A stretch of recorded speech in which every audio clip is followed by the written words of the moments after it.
Okay, we're going to look at what's called complete the square technique. And first of all, understand that this is a technique that we're going to use for converting from standard form, so that ax squared plus bx plus c form, to vertex form. Okay, so here's an example. We're looking to convert x squared plus 6x plus 1 to this vertex form. Now you're not going to see in a question words that say use complete the square technique. You need to know that that is the name of the technique that is used to go from this standard form to this vertex form. So sometimes, like in this example, you're going to see that the a in front is really going to be 1. Alright, that's because our a up here is 1. So what we're going to do is we're going to simultaneously work through the problem, and I'll write out the steps for you as we go through this problem. Okay, so step 1 in this process is to find and then add this b divided by 2 quantity squared number onto our quadratic and linear term. So what does that mean? Well, our b is this 6. So you can do this mentally, alright, but if you want off to the side, there's nothing wrong with showing the work to get this. So you're taking that 6, you're going to divide it by 2, and then you're going to square that result. So it's going to give us 3 squared, which is 9. Okay? So we're going to keep this y equals, alright, so the quadratic term is x squared. The linear term is this 6x. So this 9 is what we are going to add onto that quadratic and linear term. Okay? The reason that we do that is because this is a perfect square trinomial. Every single time you will be able to factor that into two identical factors. Okay? So let's move on to step 2. So our next step is to balance out what we just added onto the problem by subtracting it to the c term. So in other words, if we carry down, this is our c term, okay, that plus 1, all right, was part of our initial problem. So if we look at what we've done so far, we have changed the original equation by adding 9 onto it. Well, I can't just randomly add 9 onto an equation without changing the problem, right? Without changing the equation. So to balance this out, what we are going to do is subtract 9. So if you were to look at that plus 9 and this minus 9, okay, they obviously go to 0, you're still left with x squared plus 6x plus 1. So we haven't changed our function at all. Okay? So we've balanced out what we have done. Time for step 3. So step 3 is to factor our perfect square trinomial. Okay? So x squared plus 6x plus 9 is our perfect square trinomial. So again, that means you're always going to have two identical factors. And then we are going to simplify what's left. Please excuse my kids in the background if you hear them. So we have that plus 1 and that minus 9, so that is going to give us minus 8 when we simplify that piece. Okay. Our final step here, last thing, is to rewrite this in vertex form. So vertex form, recall, is where we have a quantity squared. So in this case we have two x plus 3's, right? They're multiplied together, so that means we can write it as a single quantity squared. And then we have that minus 8.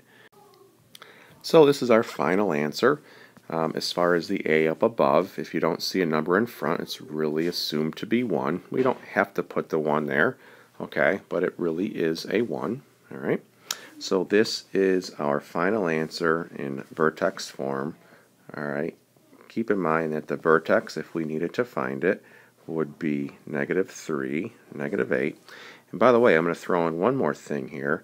If you were asked to find the minimum on this function, well, because this function is going to open upward, the minimum is going to occur right here at the vertex, and that value would be -8.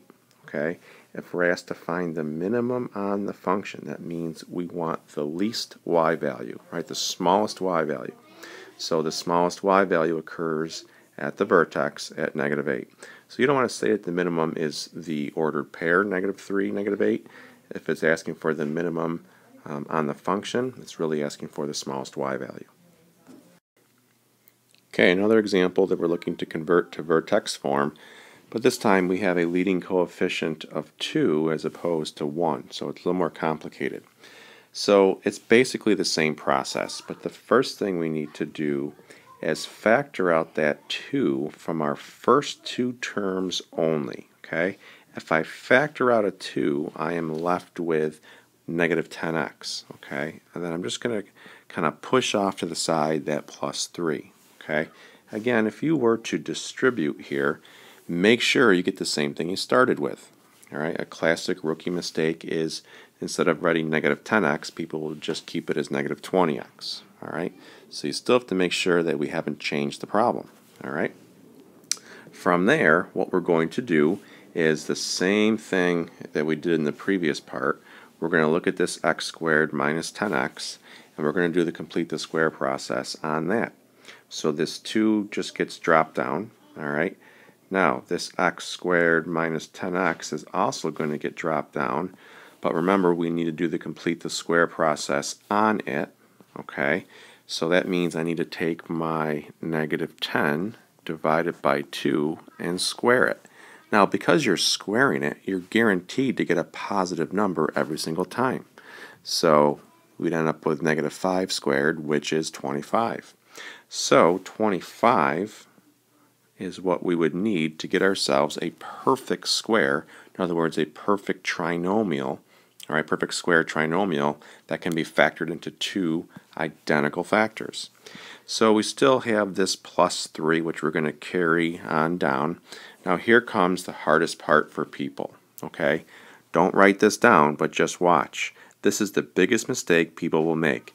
They see that they've added on 25, so they'll write -25. Do you see why that is wrong? Do you see why we have not balanced out what we have done to change this equation? Okay, so what we really changed the equation by was this +25. Notice how it's inside of the parentheses. That 2 is magnifying that 25. So we've really added 50 onto the problem. Okay, so if you were to distribute, right, we have the same exact thing we started with, but we've really added 50. So that means we want to subtract 50. So make sure you write -50. I also suggest you write yourself a little note saying that, beware, it's not going to be -25. Okay, something along those lines. So from here, we're just going to drop down that 2 again.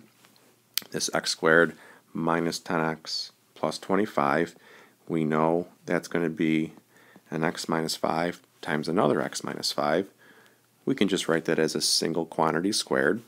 And then when we simplify this piece, we end up with -47. So this would be our final answer in vertex form.